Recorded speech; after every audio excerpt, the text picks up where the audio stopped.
Bimbingan konseling kelompok 2 semester 5 kelas PAI B. Perlunya bimbingan dan konseling dari tinjauan konstitusional dan konseptual. Yang pertama adalah filsafat.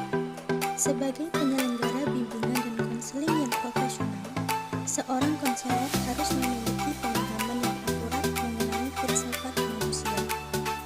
Landasan filosofis atau filsafat merupakan landasan yang dapat memberikan arahan dan pemahaman khususnya bagi para konselor dalam melaksanakan setiap kegiatan bimbingan dan konseling yang lebih bisa dipertanggungjawabkan secara logis, etis, maupun estetis.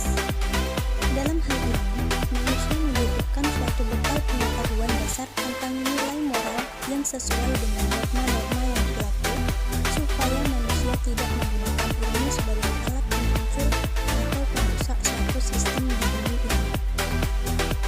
Dalam hal ini, kegiatan yang sangat dapat diamalkan adalah kegiatan bimbingan dan konseling untuk membantu manusia tetap dapat berkembang secara optimal, namun tetap dalam benteng norma-norma yang berlaku. Dalam praktiknya, ilmu tetap harus memperhatikan HAM dan nilai moral. Jadi, secara rasional, bimbingan konseling sangat dibutuhkan guna menunjukkan jalan agar para konselor tidak salah dalam menentukan langkah.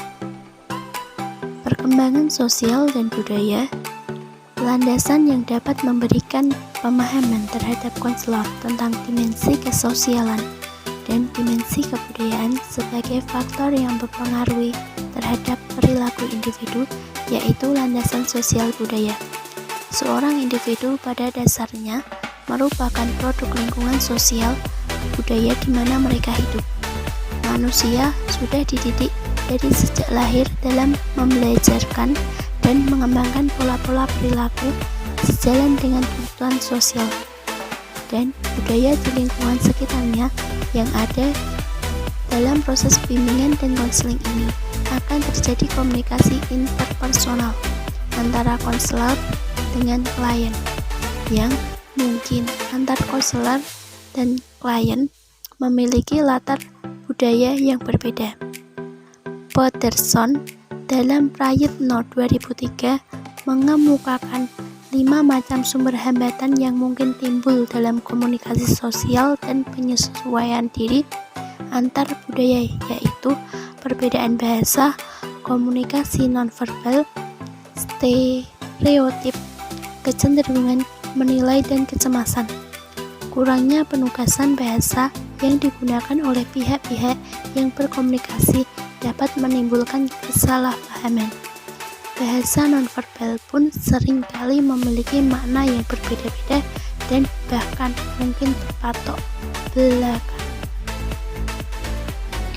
Landasan yuridis bimbingan konseling, konselor atau bimbingan konseling mempunyai payung hukum yang secara eksplisit dinyatakan dalam Undang-Undang Nomor 20 Tahun 2003 Pasal 1 Ayat 6. Hal ini mengindikasikan bahwa konselor mempunyai posisi yang sejajar dengan tenaga pendidik lainnya, seperti guru, dosen, tutor, dan widyaswara.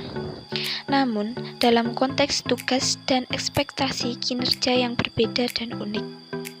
Kalau ditelusuri terkait ketentuan perundang-undangan, mulai dari Undang-Undang Nomor 20 Tahun 2003 tentang Sistem Pendidikan Nasional, sampai pada Peraturan Pemerintah Nomor 19 Tahun 2005 tentang Standar Nasional Pendidikan, dan berlanjut kepada Undang-Undang Nomor 14 tentang Guru dan Dosen, ternyata tidak dapat ditemukan pengaturan tentang konteks tugas dan ekspektasi kinerja yang dapat digunakan sebagai kerangka pikir untuk penyusunan standar kompetensi dan pendidikan profesional konselor atau bimbingan konseling. Dari persoalan di atas, salah satu langkah awal yang dilakukan dalam rangka penyusunan naskah akademik penataan pendidikan profesional konselor dan layanan bimbingan dan konseling di sekolah yang diamanatkan dalam Rekernas Apkin pada tanggal 5 sampai 7 Januari 2007 di Wisma UNJ Setelah mengkaji secara lebih cermat landasan yuridis, akademik, empirik yang terkait, agar dapat disusun suatu rujukan dasar yang koheren bagi penyelenggaraan layanan ahli bimbingan dan konseling khususnya dalam sistem pendidikan formal di Indonesia. Materi selanjutnya yaitu psikologis. Salah satu aspek dalam bimbingan dan konseling adalah aspek psikologis, di mana bimbingan konseling di sekolah melihat bahwa peserta didik pada dasarnya merupakan pribadi-pribadi yang unik dengan beragam macam karakteristik. Sehingga menurut adanya upaya pemecahan melalui bimbingan dan konseling bagi peserta didik, beberapa masalah tersebut antara lain yang pertama, masalah perkembangan psikologi. Yang kedua, proses perkembangan dipengaruhi oleh berbagai faktor baik dari dalam, dipengaruhi oleh faktor kematangan dan bawaan. Yang nomor dua, masalah perbedaan individu. Perbedaan antara satu dengan lainnya menimbulkan masalah lain seperti sulit beradaptasi dengan lingkungan. Lalu ada masalah kebutuhan individu. Pada umumnya secara psikologis ada dua jenis kebutuhan. Kebutuhan merupakan dasar timbulnya tingkah laku individu. Lalu masalah penyesuaian diri. Dalam dunia pendidikan, masalah penyesuaian diri dengan lingkungannya banyak terdapat masalah, terutama bagi diri individu sendiri. Yang terakhir, masalah belajar. Dalam proses pendidikan, kegiatan belajar mengajar dapat timbul berbagai masalah baik dari pengajar maupun siswa. Maka disinilah letaknya pentingnya bimbingan konseling untuk mengatasi masalah ini, sehingga guru dan murid menginginkan hasil yang diinginkan. Perlunya bimbingan konseling di sekolah. Bimbingan konseling di sekolah sangat dibutuhkan membantu permasalahan-permasalahan di sekolah dan lingkungannya. Bimbingan konseling memiliki fungsi untuk mengarahkan dan membimbing siswa pada pendidikan yang baik, bertanggung jawab, dan bersedia mengambil sikap.